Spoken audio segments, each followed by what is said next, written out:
不遭袭，负责人由你们捍卫了，难道是与敌浴血奋战不敌？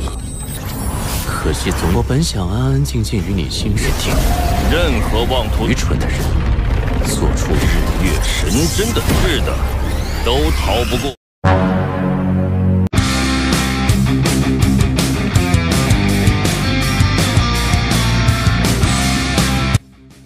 Halo guys, jumpa kembali bersama Mimin di channel IP Movie. Di video kali ini, Mimin akan membahas bocoran alur cerita Solen 2 episode 92. Namun sebelum lanjut ke bocoran alur ceritanya, Mimin akan menjawab beberapa pertanyaan yang sering ditanyakan di kolom komentar. Dikarenakan video ini merupakan bocoran alur cerita dan animasinya belum rilis, maka animasi yang digunakan untuk menyampaikan alur ceritanya Mimin ambil dari video atau potongan gambar yang sesuai dengan narasi yang disampaikan. Hal ini supaya teman-teman semuanya dapat dengan mudah memahami alur ceritanya. Ini dia, let's check it out.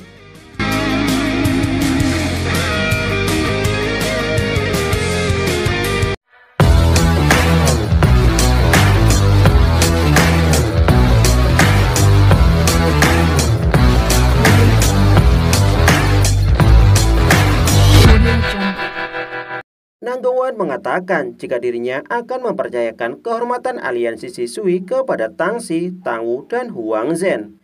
Nangguan kemudian memperingatkan kepada mereka untuk berhati-hati dengan peserta dari dua aliansi. Jika di antara mereka berhasil mendapatkan juara pertama, maka dirinya berniat untuk memberikan hadiah tambahan, di mana dirinya sangatlah yakin jika dua aliansi lainnya tidak akan mampu menandingi hadiah yang akan dia berikan. Setelah mengatakan hal ini, Nangguan kemudian memerintahkan kepada bawahannya untuk membawakan hadiah tersebut. Meskipun King Yuho sempat melepaskan kemampuan mata spiritual untuk mengetahui isi di dalam kotak tersebut, namun Yuho tidak menyangka jika terdapat sebuah lapisan yang menghalangi kemampuan mata spiritualnya. Bukan hanya Yuho yang terkejut melihat hal ini, bahkan Hicheto dan Huang Zhen juga dibuat terkejut. Meskipun mereka tidak memiliki kemampuan mata rasa spiritual, namun mereka dapat merasakan jika benda yang berada di dalamnya merupakan alat roh tingkat tinggi. Tidak berselang lama, Nangguan kemudian memasukkan sebuah kata sandi untuk membukanya. Melihat hal ini, Yuho kemudian menggunakan kemampuan mata rasa spiritual untuk mengingat setiap kata sandi yang digunakan oleh Nangguan. Melihat kotak tersebut telah terbuka, seketika membuat Yuho dan dua peserta lainnya merasa terkejut. Mereka tidak menyangka jika di dalam kotak tersebut terdapat peluru meriam jiwa stasioner tingkat 9.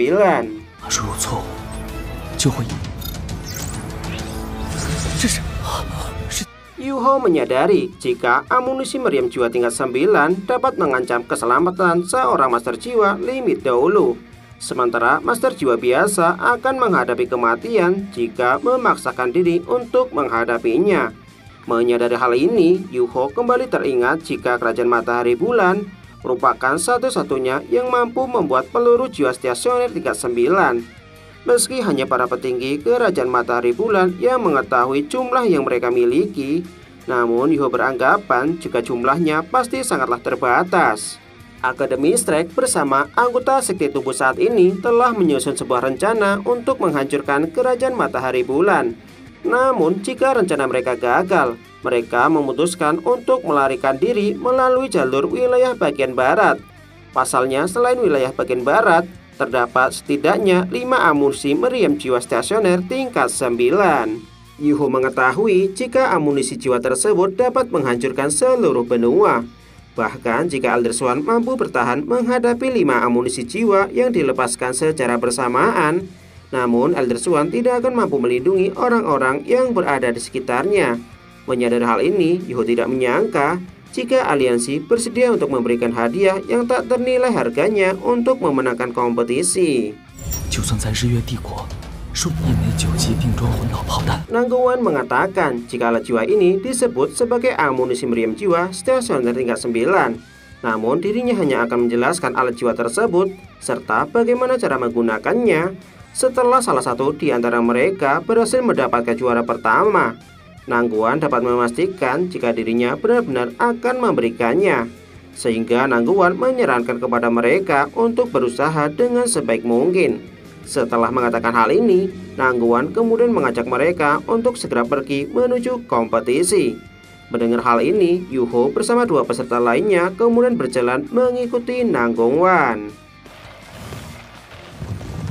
Beberapa saat kemudian, Moke terlihat bertanya kepada sang guru, apakah mereka benar-benar akan menggunakan meriam jiwa stasioner tingkat 9 sebagai hadiah. Namun dengan wajah kesal, tetua ketiga mengatakan jika Moke tidak memiliki hak untuk mempertanyakan hal ini. Terlebih lagi, dia telah dikalahkan oleh Tangwu dalam kompetisi sebelumnya. Setelah mengatakan hal ini, tetua ketiga kemudian terlihat bertanya kepada Nangguan bagaimana pendapatnya tentang Tangwu. Nangguan mengatakan jika anak tersebut tidaklah sederhana. Anak tersebut dapat dengan cepat memulihkan keterkejutannya ketika melihat alat roh tingkat 9. Sehingga hal ini menandakan jika Tangwu memiliki kemampuan spiritual yang sangat luar biasa. Nangguan beranggapan jika Tangwu seharusnya merupakan seorang master roh jahat pengendali mental. Meskipun bocah tersebut bukan berasal dari kerajaan matahari bulan, namun mereka harus menjadikan Tangwu masuk ke dalam anggota sektenya. Mendengar hal ini seketika membuat tetua ketiga merasa cukup senang. Selain tebakan mereka tidaklah salah, usaha mereka menggunakan alat jiwa tingkat 9 untuk menarik perhatian Tangwu tidaklah sia-sia. Menyadari hal ini, tetua ketiga kemudian berniat untuk menjadikan Tangwu sebagai muridnya. Namun, Nangguan mengatakan jika Tangwu akan menjadi muridnya. Terlebih lagi, kemampuan mental yang dimiliki oleh Tangwu merupakan keahliannya. Dirinya juga telah membicarakan hal ini kepada wakil pendiri aliansi. Nangguan mengatakan jika kompetisi kali ini akan menjadi ujian bagi Tangwu sebelum menjadi muridnya. Ketua ketiga mengatakan jika Tangwu merupakan insinyur jiwa yang sangat berbakat. Bahkan di usianya yang masih muda, bocah tersebut sudah menjadi seorang insinyur jiwa tingkat 6. Jika mereka berdua sama-sama mengajarinya, mungkin di masa depan Tangwu akan menjadi seorang insinyur jiwa tingkat 9. Pendiri sekte sebelumnya juga pernah mengatakan jika di masa depan dataran Benodo Luo akan dikuasai dengan sebuah alat jiwa. Sehingga tetua ketiga menyarankan kepada Nangguan untuk menjadikan Tangwu sebagai murid mereka berdua. Meskipun Nangguan menerima saran tersebut dan memperbolehkan tetua ketiga untuk mengajari Tangwu, namun Nangguan mengatakan jika Tangwu hanya akan menjadi muridnya. Ucapan tersebut seketika membuat tetua ketiga sangat marah. Nangguan kemudian meminta kepada tetua ketiga untuk mengerti dengan kondisinya saat ini. Ketika Tangwu resmi menjadi muridnya, dirinya akan meminta kepada Tangwu untuk mengembalikan naga hijau kegelapan. Mendengar hal ini seketika membuat Moke merasa sangat senang dan berterima kasih kepada tetua kedua. Namun Nangguan mengatakan meskipun Tangwu bersedia untuk mengembalikannya, dirinya tidak akan langsung menyerahkannya kepada Moke. Selama perjalanan, Yuho telah memejamkan kedua matanya, sementara Heijeto duduk berada di samping Yuho, sehingga Huang Zhen yang melihat hal ini tidak berani mengganggu mereka berdua. Di dalam lautan spiritual, hal mengejutkan tiba-tiba terjadi, di mana setelah Yuho berhasil membangkitkan tubuh jiwa kebangkitan kedua, sebuah ombak energi spiritual tiba-tiba bergejolak di dalam lautan spiritualnya. Sehingga hal ini seketika mengejutkan Kaisar Es dan bertanya kepada Skydream, apakah hal ini tidak berbahaya bagi Yu Hao. Dengan sangat santuy, Skydream meminta kepada Kaisar Es untuk tidak perlu khawatir. Skydream mengatakan jika Yu Hao akan dalam keadaan baik-baik saja. Kejadian seperti ini pernah dialami ketika Skydream berada dalam kondisi puncaknya. Tidak berselang lama, Ping Er tiba-tiba dikejutkan oleh sebuah gelombang energi spiritual yang sangat kuat. Sesaat kemudian, sebuah proyeksi King Yu Hao tiba-tiba muncul di hadapan Skydream dan Ping Er. Yu Hao kemudian bertanya kepada mereka berdua, bagaimana dengan proyeksi yang telah berhasil dia ciptakan. Skydream mengatakan jika hal ini sangatlah mengejutkan. Skydream tidak menyangka jika Yu Hao ternyata mampu menciptakan tubuh proyeksi. Namun Skydream memperingatkan kepada Yu Hao untuk tidak menggunakan teknik tersebut terlalu lama. Meskipun Yu Hao tidak akan terluka jika proyeksi tubuh spiritualnya hancur, Namun lautan spiritualnya tetaplah akan terguncang, sehingga akan mempengaruhi ingatannya. Dan hal ini akan membutuhkan waktu selama 3 bulan untuk kembali pulih. Pada saat yang sama, Yuho juga tidak akan mampu menggunakan teknik ruang dengan tubuh aslinya. Oleh sebab itu, Skydream memperingatkan kepada Yuho untuk tidak menggunakan teknik tersebut lebih dari 2 jam. Mendengar ucapan tersebut, Yuho meminta kepada Skydream untuk tidak perlu khawatir. Yuho mengatakan jika dirinya mengetahui batas dari kemampuannya.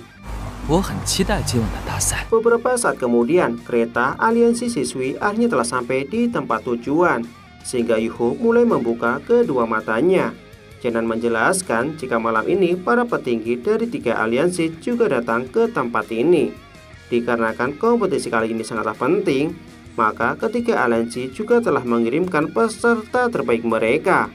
Tidak berselang lama setelah menjelaskan hal ini, Chenan kemudian membawa Yuho dan 2 peserta lainnya masuk ke dalam ruang kompetisi.